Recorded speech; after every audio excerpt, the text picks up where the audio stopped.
7 minutos, a gente volta a falar sobre as informações e notícias da pandemia. Com o novo decreto governamental, as medidas ficaram mais restritas. O toque de recolher foi antecipado, o horário reduzido de funcionamento dos estabelecimentos e por aí vai.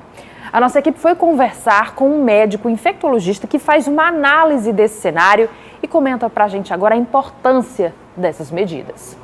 O novo decreto do governo do Ceará já está em vigor, com medidas mais rígidas para conter esse segundo momento mais crítico da pandemia do novo coronavírus. Desde março passado, ou seja, há cerca de um ano, o governo vem trabalhando nesse intuito de reduzir o risco de contaminação e não sobrecarregar a rede de saúde. As medidas são rígidas e, pelo visto, vão continuar, já que a transmissão está em alta. E sobre esse assunto, a gente conversa agora com o médico infectologista Kenny Colares. Doutor, seja bem-vindo ao Ceará no Ar. A medida é amarga, mas necessária. Sem dúvida, a medida amarga mais necessária, talvez ela até precisasse de uma dose mais forte desse remédio, né? Todos os países que passaram por essa dificuldade tiveram que decretar situações de bloqueio, né, de isolamento, até mais rígido do que a gente está passando. Na velocidade que a gente precisa, que é em 2, 3 semanas fazer cair o número de casos, só existe essa ferramenta. A vacina é muito valiosa, mas ela está chegando muito lentamente. A gente não tem como esperar apenas a vacina para conseguir controlar esse aumento de casos perigosos que a gente está tendo agora. Agora, em relação às medidas adotadas, né, temos o toque de recolher, o funcionamento limitado de horário dos serviços não essenciais. São medidas paliativas, elas não trazem tantos resultados positivos assim de imediato. Qualquer medida que a gente faz para afastar as pessoas e impedir que o vírus se transmita, ela é benéfica, né? É claro que quando a doença está crescendo de uma forma muito veloz, às vezes é preciso restrições mais severas.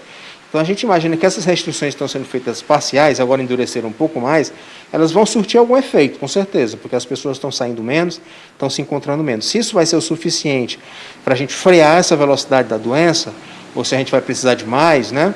Só o tempo é que vai dizer. Agora, eu acho que a gente, como cidadão cearense de Fortaleza, a gente precisa aderir o máximo possível, cumprir o máximo possível essas medidas para que não seja necessário a gente ir para medidas mais duras ainda, que vai acontecer caso a doença continue crescendo assim. Pessoas sem leito de UTI já se acumulam em unidades secundárias e a gente vai precisar agir. Se não funcionar essa dose do remédio, vai ter que ter utilizado uma dose mais alta ainda, né?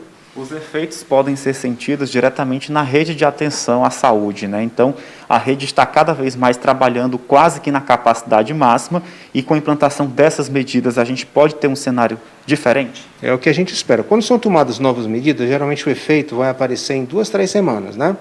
Então, a gente está mais ou menos com 2 semanas aí que houve um endurecimento maior. Por enquanto, o que a gente tem observado são os números mostrando o número de casos subindo ainda e a quantidade de pessoas que está precisando de leito e os atendimentos em emergência todos estão subindo ainda, né? Mas pode ser que a gente ainda tenha, com essa nova avanço aí das medidas, que a gente tenha algum resultado. Mas, por enquanto, a gente observa cada semana os números avançando, não regredindo. Essas medidas adotadas, além de ajudar nesse controle de novas contaminações, também favorecem para que a gente consiga reduzir o número de mortes? Com certeza, né? Com certeza. Se a gente diminui o número de casos, a gente reduz o número de mortes, né? E à medida que a gente tem uma concentração, uma sobrecarga maior do sistema, a proporção de pessoas que vai evoluir mal para a morte aumenta, porque o sistema de saúde não consegue absorver. Então a mortalidade cresce muito se a gente estoura a capacidade do sistema de receber aquela pessoa e dar um atendimento, uma chance de sobrevida para ela, né? Então a gente está em números aí de ocupação de UTI, dos equipamentos aí de saúde, muito próximo de 100%. Depois de 100%, as pessoas vão começar a morrer fora do hospital, né? Situação que pode ser trágica, que a gente não quer ver. E preocupante. Doutor, só para a gente encerrar, quais são as recomendações? O uso da máscara continua indispensável. E quais são as outras medidas? Com certeza, o uso da máscara é uma das questões essenciais, o uso correto, cobrindo o nariz, cobrindo boca e usar o tempo todo. Não adianta ficar usando um pedaço e depois não utilizar, né? Se afastar das pessoas, então o máximo possível de distanciamento, se puder trabalhar em casa, né? Evitar contato com as pessoas, evitar ambientes fechados, então onde você puder estar, que for um ambiente mais ventilado. Então são essas medidas que funcionam, né?